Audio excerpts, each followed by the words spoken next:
Hey everybody, let's talk about how long we're taking to chart.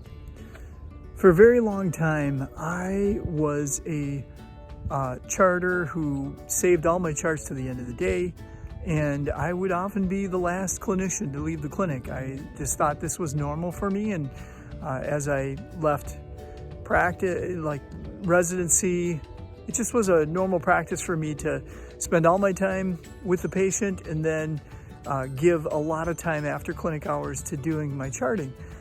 This was just my mode of operation. This is how I did it.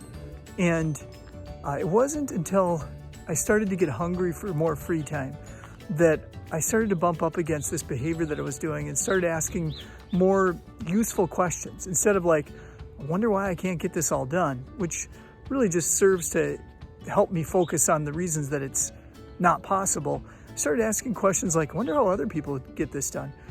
And as I became a life coach, that began to be a little more clear. And it's a different field, but I learned some skills from the life coach instructors that I think crossed over and have helped me with this process. And one of the skills that was taught in my life coach training was something called how to get it all done. And this was taught by a millionaire life coach who unveiled an area that I just wasn't aware of that was happening in my life. And this process that they showed me was a process of creating a plan, time constricting the plan, honoring the plan, and then observing or noticing and processing all the emotions that come up when the plan is honored. And let me explain how this works when it comes to charting. So when I, in the past, would get done seeing a patient, I would just save the chart for the end of the day, and then I would take as much time as needed to complete that chart. I had no awareness of time constriction, of saying, I wonder how long I should give this. I would just take as much time as the note seemed to require. When I became more aware that I wasn't monitoring carefully how much time I was giving something, it just became obvious to me that I was kind of time consuming. I was time binging, almost like a person who chooses to eat something that they've made a plan to protocol against eating it, and they just sort of go off and eat it anyways. And that's kind of what was happening. I was getting hungry for free time, and I was going off and spending all my free time anyways, doing something that I didn't want to do with it, and that was charting.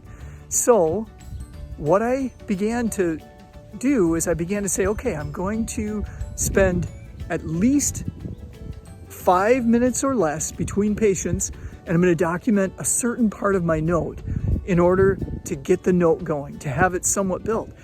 And that process brought me up. It bumped me up against some of my own thoughts and feelings about this. For example, I started feeling like, oh, these patients shouldn't have to wait this time, and I felt guilty. Or I'm not going to be able to get everything in this HPI that I think I could have if I just took more time, and I started to feel like imperfect. And what if other people read this note and it's imperfect?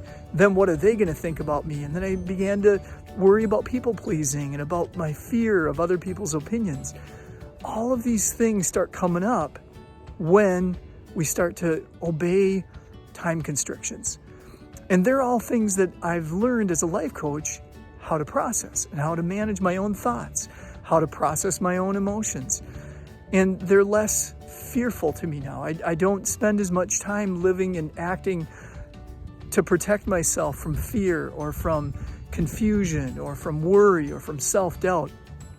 That's the amazing work that happens when we begin to manage our own minds. I've shown some other people some of these techniques, and I've heard from them that they feel elated after realizing that they have a fair number or fair chunk of their notes done before they're moving on, and they don't have to give as much of their after clinic hours to doing this. I don't know exactly what you need to document in your note. I don't know what clarity in your note looks like for you. I do know that sometimes we're trying to create clarity beyond what is for us. We're trying to make it for other people. And that might be a form of buffering against a people-pleasing fear or buffering against a perfectionism, all forms of fear.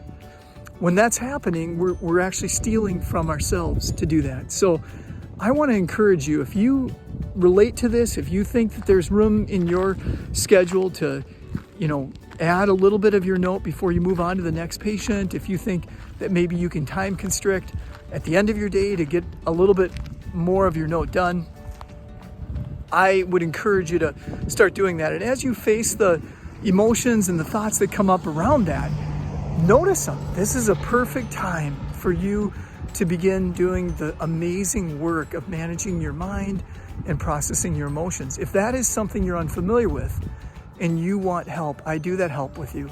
If you would like to have someone help you process some of this emotion and some of the thought, let's get some time together. Let's listen to what's coming up for you.